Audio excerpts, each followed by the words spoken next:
Hello everyone and welcome to JoJolion Chapter 86 review and discussion titled The Head Doctor of the TG University Hospital Part 3. And I know guys, I'm late. That's just because when this chapter came out, I was like just finishing up the last video I released, which was how Hirohiko Araki makes a character. And I really just wanted to finish that video and get it done. And then, you know, give it some time to do its thing, marinate on the channel for a little bit. So it's been a week now and I promised a lot of you guys that I would have the JoJolion review out by the end of the month. And here we are with 1 day remaining, and yeah, it's time for a JoJolion review. So I apologize for like the 2-week wait, maybe like 10 days or something, but we're here nonetheless, guys. No worries. So to get right into the chapter, because I know you guys have waited long enough. Oh, and also, sorry, one more thing, but I'll make you guys wait a little bit longer. If you guys follow me on Twitter, or if you even noticed right now, you would notice that I got a haircut. Although you might say like, xForts, your hair's still pretty long. Yeah, it is, but it was really long before. I think I cut off like 7 inches, and this is still it right now. It looks like shit right now, I know, so if you're gonna comment, xForts, you look like dog shit today, I'll save you the comment and the time, don't worry, I already know. But anyways, let's just get right into the chapter. I might cut even more off, man. It's summer's coming up, and it's getting hot outside, and it's like too much sometimes. But anyways, let's get into it. The Chase the Future is the whatever narration on the cover page here, and we have Yasuo and Paisley Park, although it's like the same as last chapter, because Jobin was on the cover of last chapter and he was in the chapter for what, like 6 pages or something, just that like beginning portion of him and Mitsuba. So, and Yasuo and Paisley Park are on the cover of this chapter, and I don't even think Paisley Park is shown in this chapter at all. Of course Yasuo is in the chapter though. So to get into it, let's do a quick recap of JoJolion chapter 85. So like the main things that happened were, I know it's been so long guys, it's like a whole month in between chapters, but this is a really big chapter, nearly 50 pages. I think it clocks in at like 47. So like, it's pretty crazy if you think about how much content we actually get each month. So think about the 47 pages in terms of like a manga volume. A normal manga volume is what, like 180 pages or something like that. So we're getting like 1/4 of like an entire volume of manga, like right here to read. So maybe even more than 1/4. But anyways, let's get into it. So recap from last chapter, we were chasing after the head doctor, and Toro wanted to get back with Yasuo. I hope I'm saying his name right. I've been sort of out of the loop with JoJolion. I haven't gone back and reread much, except for some of the earlier bits, which we'll see at the end. We have a returning character, which is really crazy to see. Araki really doesn't do this where, I know I'm getting ahead of myself, but Araki really doesn't do it where he like brings back minor villains from any time in the part, really. The only time he's ever brought back a minor villain was Whole Horse, I think. Because if you guys remember in part 3, Whole Horse was pretty early on. He appeared in like episode 10 or 11, and then he came back with Oingo and Boingo, and him and, I hope I get this right, him and Oingo worked together, the little one, the kid that had the prediction stand. But yeah, it's different in the alternate universe though, because like, Araki's writing style definitely changes, and it changed the most, I'd say, once he got into his seinen writing series, when he was writing monthly chapters and he was targeting his manga more towards adults with Steel Ball Run and JoJolion. So in Steel Ball Run, of course, we had so many reoccurring minor villains, like, well, not really, but the thing is, like, there's a lot of fights, but I wouldn't really consider them, like, minor villains. Like, we had Sandman, or Soundman, whichever you want to call him, and, like, some people might call him a minor villain, but he played, like, such a bigger role in Steel Ball Run, initially in the beginning, than, like, any minor villain in any part before. Like, Sandman was the first character we saw in Steel Ball Run, and, like, the first chapter was revolving around him. Like, he would be, like, the main protagonist or something. And then, you know, Sandman was a reoccurring character throughout all of it, but then he just kind of turned into a minor villain. But what I'm getting at here is that it's really uncommon for Araki to bring back minor villains, and sometimes it's not even significant. Like when he brought back Whole Horse, like, was it really that significant? We just got to see like more Whole Horse shenanigans, but spoilers for those of you guys that haven't read the chapter, the reason why I'm going on this like tangent right here is because at the end of this chapter, and I kind of want to get into it now because like the majority of this chapter is them just chasing after the head doctor, but we'll go back, is Ojiro. Ojiro appears, the first, I hope I'm saying that name right too, the first minor villain in JoJolion that Josuke and Yasuo fought in Kira's apartment way back in volume 1 of JoJolion. I think Ojiro appeared in like chapter 2 or 3 or something, so really early JoJolion. And for all the people that are like, oh, Araki forgot this, Araki forgot everything, Araki doesn't know what he's doing with JoJolion, it's like Araki being like, hey, bitch, I didn't forget. Because he also mentions the walleyes earlier as well. And we'll come back and we'll talk more about the walleyes. But Ojiro comes back. Araki didn't forget the walleyes, but I don't know where it's going to go from this. Usually whenever a character is introduced, you can sort of like see the role they'll fulfill within the part. Like when Mamazuku was introduced, the first time we saw him was a picture. And Norisuke was like, this is the plant appraiser. This is the only man that can like be able to identify, or whatever Mamazuku was introduced to do. The only person that could harvest the fruit, I think, is what they introduced Mamazuku as. Or the only person that could identify the branch. That's what it was. They're looking for the branch in the orchard, and Mamazuku is the only one who would be able to identify it by eye. So it's like, in every sort of character, you sort of know what their role is going to be, but like, when Ojiro shows up, it's like, what the fuck are you going to do with Ojiro, Araki? Like, he still has one of the weakest stands in all of JoJo ever. Fun. If you guys even remember that stand, I put it in my worst stands in JoJo video, like over maybe like 2 years ago now. Yeah, like what is he gonna do with fun? Unless maybe it's evolved in some way since we haven't seen him in whatever 84 chapters or something. So I'm getting ahead of myself. Let's go back though. Let's go back to the beginning of the chapter. I had to talk about Ojiro first because holy shit, that was huge. That was definitely the biggest part of this chapter. The rest of the chapter is sort of like more or less standard JoJolion things and like kind of the way fights have been going throughout the part so far. A lot of chasing happens in JoJolion. If you guys noticed that, there's so many chase fights. The Dubiwa was a chase fight. Blue Hawaii was a chase fight. Ozone Baby to some extent was a chase fight. And there's like Born This Way was a chase fight. And I guarantee I'm forgetting like 2 more or something. But like there's so many fights in JoJolion that involve running away from something or chasing after someone. And like the big word that they emphasize in this chapter is pursuit. And there was a chapter in JoJolion called Pursuit. I think it was like 37. I'm kind of just throwing that out there. It probably wasn't 37, but it was something. One of the chapters was called Pursuit. And like, I don't know if this is like a theme of JoJolion or Araki is like consciously writing the part this way, or if it's just kind of something he hasn't noticed he's been doing, but I don't know. Have you guys noticed that? Literally, like, it feels like every fight in part 8 is a chase fight. And here we go again, chasing after the head doctor. So let's go to chapter 1, or let's go to page 1 here. I've gotten way ahead of myself. So last time we saw Mamazuku, his legs were like completely torn apart by the stand, who I'm assuming is the head doctor's. Maybe. Could possibly Toru's as well. Because I think it's like confirmed at this point that Toru and the head doctor are working together in some way. And I also have an idea that I'll wait for later in the video that could possibly be a thing. Maybe. Most of my ideas don't come into fruition, but we'll see. This could be a possibility, but we'll get into it later. So the first thing that we see is them talking about the head doctor again, and Mamazuku's legs destroyed, and he's like, they're really emphasizing that the head doctor's his Akafu, I think was his name. Akira Akafu, something like that. But I'm sure that's not going to be his real name because like this entire time throughout the past 3 chapters where we've been chasing after this head doctor, they keep emphasizing that he's going by an alias or this isn't his real name or something. Like Josuke says right here, like, again, is he really 89 years old? We've got to expose the doctor's real identity. It's like no one's ever said like, maybe his name is Akafu. They just kind of immediately assume that that was a fake name or something, or his true identity is being hidden. But I guess we can get into what I'm thinking about, what my theory was that I mentioned like a few minutes ago. I think that the head doctor, well, this is kind of bold to say. I'm not like fully agreeing with this, but I think it's possible that the head doctor that we're chasing after right now, like the design that he's going with, like the scarf, the hat, and the man walking with a cane, it could be someone completely different. Because the only other time we saw the head doctor, he or she, whatever his real identity is, was with Tsurugi. And Tsurugi's ability is Paper Moon Cane, who can deceive people's perception. Make you like, I don't know, whatever, like change people's faces. And later in the part, we see that it can completely change anything. It can make a bus appear as a person, like in the Dubiwa arc, when Paper Moon Cane is kind of busted, actually. It's kind of like Aizen's Zanpakuto in Bleach.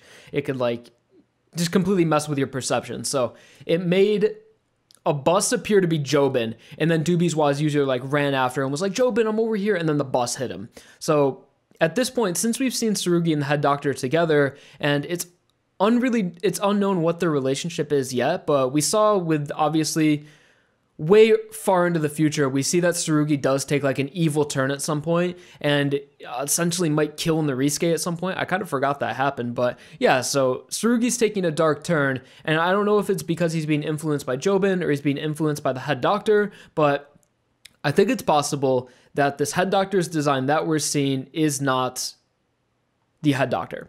I think Tsurugi may be hiding someone's identity to make them appear as this old person with a cane. Because the other time we saw the head doctor was when he was at the Higashikata estate and he was way off in the distance. And it's like, it made no sense why he was there or how he was there so quickly. So again, that could be Tsurugi messing with Mitsuba's vision, making it look like the head doctor is over there.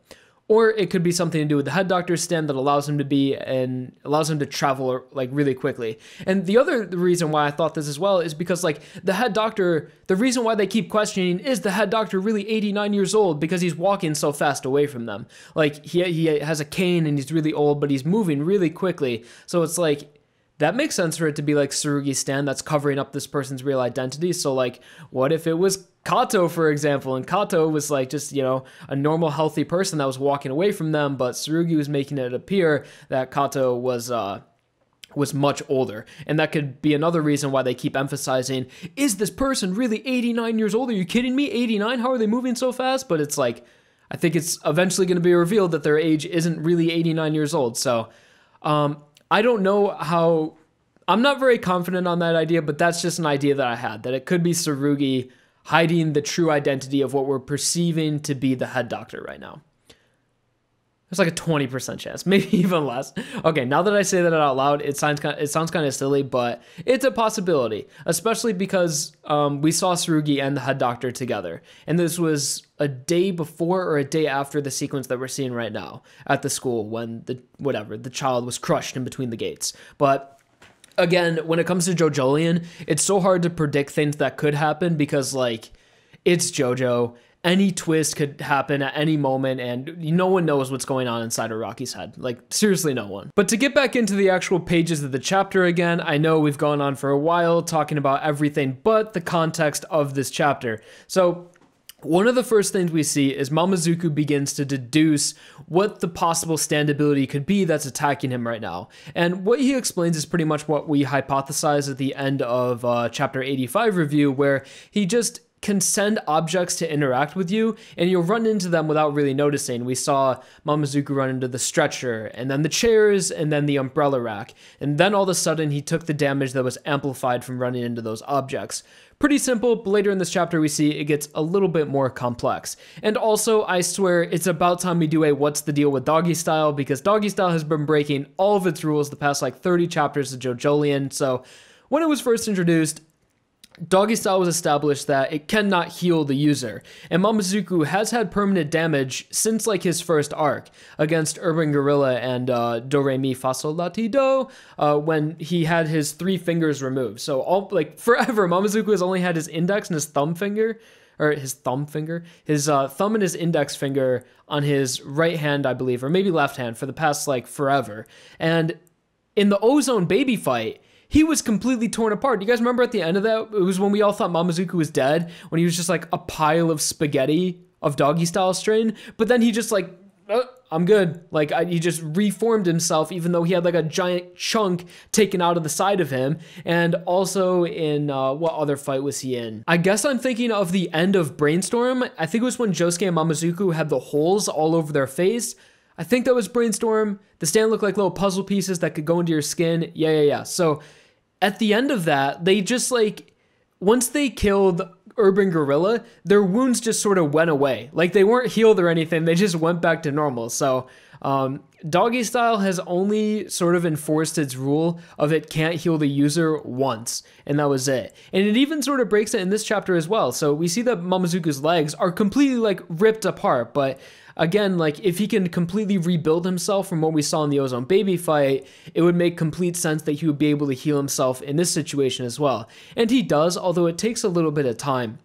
So as he's trying to like re-strain his legs together, Josuke and Mamazuku are going after, chasing after the head doctor, and Mamazuku is sort of like staying behind. It's kind of funny if you really focus on him on this chapter, because his legs are just like like spaghetti, and everyone's running away from him, and he's yelling at them because he's like the older, more mature person that sort of has like a better understanding of these fights that they're in, and he's like, Josuke, Yasuo, like, stop, just seriously stop. You saw what happened to me. I ran after the head doctor. I ran into things, and now my legs are destroyed. And Josuke and Yasuo just continued to run after him. Mamazuku's in the back, like, yelling at them to stop, and they get hit by a car because that's what happens when you chase after the head doctor. It's weird. Okay, hello, xForts here. While editing this video, I noticed I forgot a pretty important piece of dialogue from Mamazuku. It was right before when Josuke and Yasuo got hit by the car. Mamazuku said, I saw it above the umbrella stand. He's inviting us to pursue him again. So we didn't see the stand with the arm blades in last chapter. We saw it the chapter before when it came up behind Josuke on the staircase. But apparently Mamazuku also saw the stand when they were in the hospital lobby. So this doesn't confirm yet whose stand it belongs to. I know we were all thinking that it was Toru's stand, and it could still be Toru's stand, as later in this chapter we see that Toru comes up to Yasuo after Mamazuku and Josuke leave. So during this whole time, Toru was still in the general area that everyone else is. So it could possibly still be Toru's stand that's having all these terrible things happen to our main cast. So I think that's what I needed to mention. Back to the video. Before, like we said, it sort of works in a way that you will run into things, but at first I thought that maybe the head doctor would decide what you ran into. Like, as the head doctor's moving, he'll be like, I'll move that umbrella rack, and then I'll move the chairs over there, and then I'll move the stretcher to run into them. But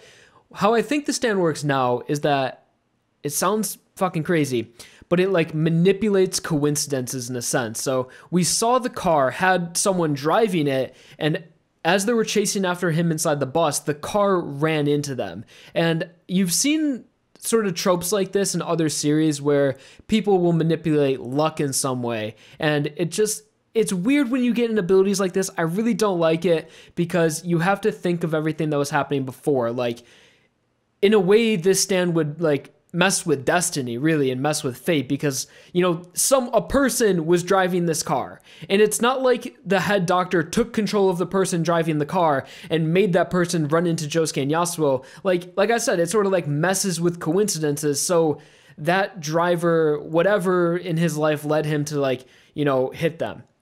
It's hard to explain, it's hard to put into words, but that's, I guess, the only way I could describe it. The stand messes with coincidences. And we'll see it even later in the chapter as well. So, we also see soft and wet be used for the first time in like forever. I can't remember the last time we saw... I can remember the last time we saw Josuke use bubbles, but I seriously can't remember the last time Josuke used soft and wet's ability to like steal properties. Although I think he used it recently, but it was for something small.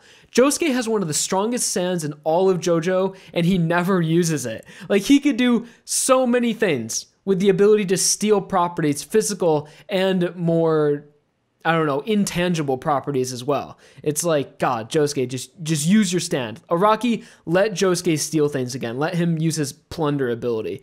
But instead, he just uses bubbles to like brace their fall.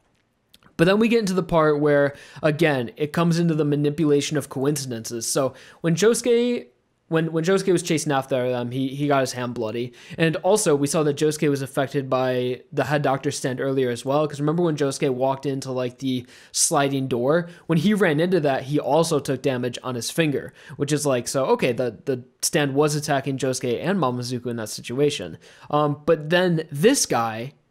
And this is where the stand just gets weird, and I don't want to keep hypothesizing what it could possibly be, because I'm probably just going to be wrong in the end. So this guy walks up to Josuke, and he's yelling at him. He's like, hey, you got blood all over me. And it's like, okay, so this guy is part of the head doctor's stand, but he's also just like a normal person, which again, it's how the stand comes into like messing with fate and what people are like going to do. It's really hard to put into words. Trust me. It's in my head, but I can't really put it into words very well. So this guy like runs up to Josuke, and this is part of the head doctor's stand that's stopping them from reaching him, but he's not controlling people, but he's just making coincidences happen so people would run into them, if that makes any sense.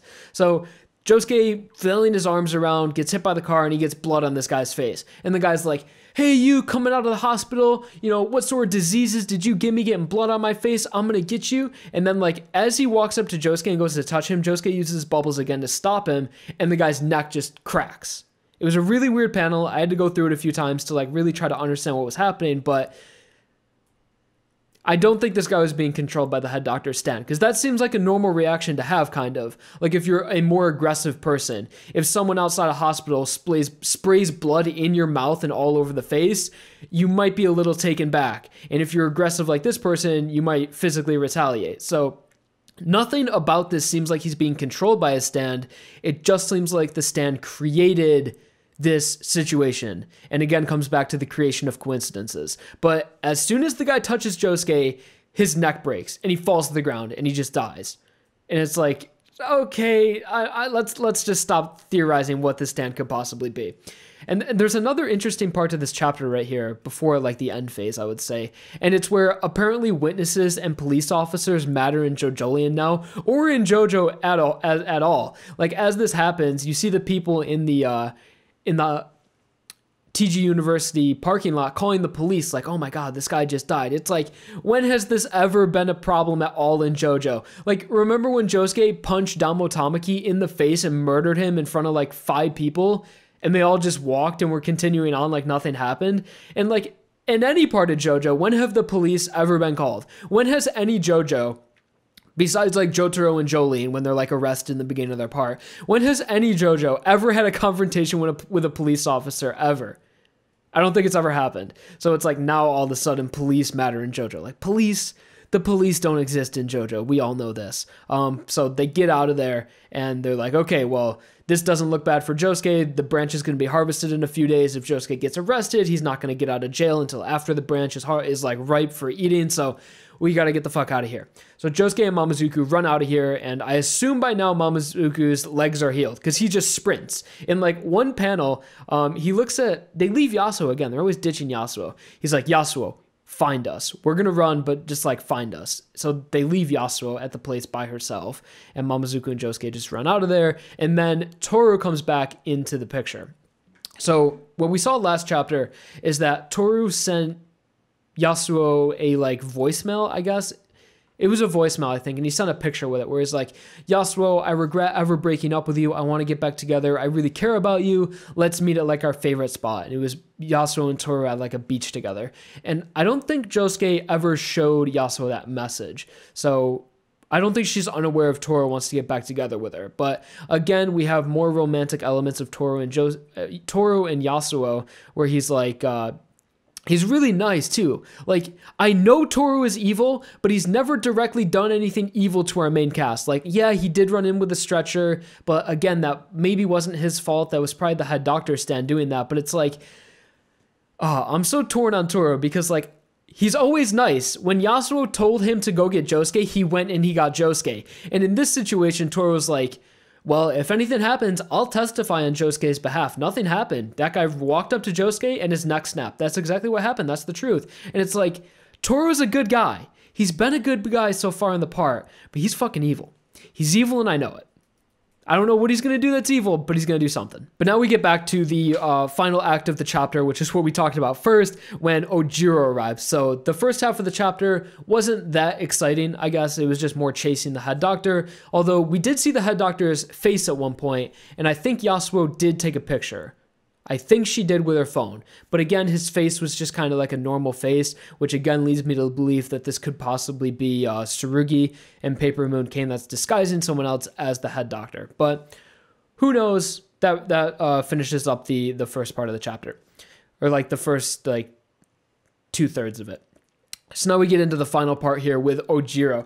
Oh my god, it was such a good part when I first saw it, because like I see these two people and it's like, okay, who the hell are these guys? Even more characters in JoJolion. Like there's already so many characters. Now we're being introduced to 2 completely new characters we don't even know. And it was like a woman and just a very average looking guy. He almost reminds me of the one character from Araki's latest one shot, which was the DNA Thus Spoke Rohan Kishibe with like the little plus signs or X's in his hair.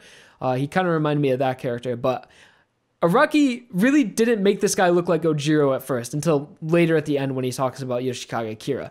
But as this thing goes on, you start to notice that, like, oh, these are people I've seen before. Like, this lady right here was the lady that was at the school when Mitsuba was in the parent-teacher conference, and Mitsuba was rude to her and called her hand a forepaw, which I don't really know what that means, but apparently calling someone's hand a forepaw is something very rude to say. And she's like, that bitch Mitsuba, she called my hand a forepaw, this beautiful hand. And she talks about how this woman even was trying to like get with Norisuke at some point. She was like, I've always been really nice to Norisuke because I knew it would pay off at some point. Maybe if I could get my hands on that Higashikata land. Because if you think about it, Norisuke is just like a single dad. He's been a single dad for many years now. And he's very rich. So you might think that maybe, maybe Norisuke might have some gold diggers coming for him because he's got like the best land in all of Morioh. It's on the walleyes. Although when she first said this, I was like, does she know that the land is special in some way, the way that it can like utilize equivalent exchange? As we know that the Higashikata family takes and buries like their relatives or other people in the case of Kato in the land on their property to enact an equivalent exchange. And at first I was like, how the hell does this person know about the equivalent exchange? But it turns out that the land that the Higashikata family home is just a really good location for business. It's like across the street from like a mall or something, and it's just a really good location. And also she does know about the equivalent exchange land from the rumor of Kato being the child killer. But this part just goes on for kind of longer than it needs to. It's like, this is pretty long, actually. I think this is like 8 or 9 pages of this woman talking. And then at like the final pages, it's revealed that this is Ojiro. And the way they reveal it is pretty cool. I mean, if you really remember Jiro, you could probably notice it because he has the fun logo like on his chest. But later, when the woman is talking, she steps on his fingers and you see that his fingertips are prosthesis or prosthetics, whatever the word would be.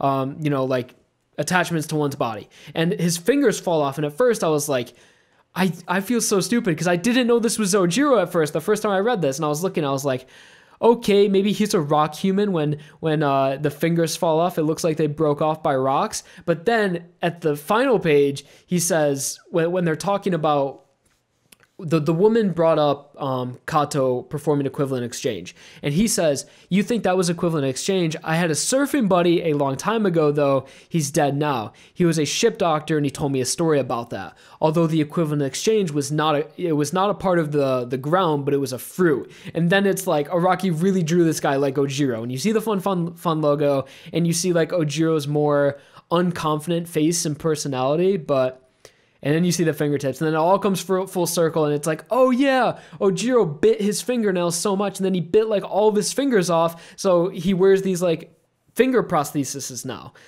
So it's like, oh my god, dude, what is Ojiro doing back in the story? And we also get a line of narration, usually at the beginning of chapters and at the end of chapters, Araki will have narration. And this one says, is he a man of the Jacuzzi or a man of the land? And it's a callback to way before, it was nearing the end of the Ojiro fight when we got the flashback of Ojiro and Kira, when Kira asks Ojiro, are you a man of the sea or are you a man of the land? I don't really know the significance of that. I haven't really thought into it much, but I'd say Ojiro is definitely a man of the Jacuzzi. Oh man. So many thoughts on Ojiro right now. Because originally when he was first introduced, he was like really lacking self-confidence and he was like biting his fingernails and he just looked like a complete mess. But now when we see him now, the dude is in shape. He's really muscular. It looks like he's been working out. And he also just exudes a lot more self-confidence. And he looks like he's just a stronger fighter. I don't know. Ojiro just looks really strong. We see him smiling. We see him happy. We see him encouraging this woman. So Ojiro's personality seems to have changed quite a bit. And he's more outgoing. He has more self-confidence. And I wonder if that maybe has triggered a change in his stand. Because it was said like way before, maybe like 5 or so chapters ago, that when someone has a change of heart, it can also change their stand. So is Ojiro going to come back as another villain and have a very like different version of fun? Who knows? I think that would be cool because fun was a really lame stand, and it would be cool for Araki to bring it back and have it be way cooler than it was before. Excuse me, but have it be way cooler than it was before. And that's going to conclude chapter 86. What do you guys think? What do you guys think of Ojiro coming back? I really don't know what role he's going to play. He's really out of the loop on everything. He doesn't know what the new Rokakaka is, and he doesn't know what the branch is. He doesn't know anything about what the Higashikata family is up to. So I don't know how Ojiro is going to come back into the story again, or what role he's going to play at all. But he's here. He'll do something. Fucking Ojiro. Never thought I'd see this character again. And again with the head doctor, I think I talked about most of my theories earlier in the chapter with... I think it's possible that Tsurugi is covering up someone's identity as the head doctor. And there's just so many things. I don't know what's going on with JoJolion. I don't know what Toro's going to do. I think he's evil, but he hasn't really done anything super evil yet. And he's been in the story for a good, 6 or 7 chapters now. And Ojiro's back. Just the biggest bombshell that has no significance at all. What the fuck is Ojiro doing in JoJolion? Why? Why Araki?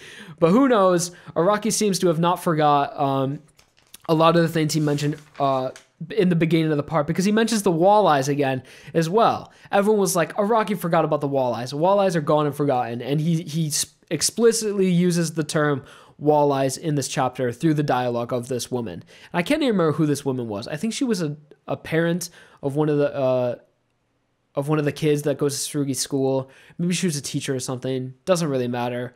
But she was just more of a means to introduce Ojiro again. But thank you guys so much for watching JoJolion Chapter 86 review. I know it was a long wait, so thank you guys for being patient with me. Next month, we'll try to get it out more timely. And yeah, new videos coming up soon within the month.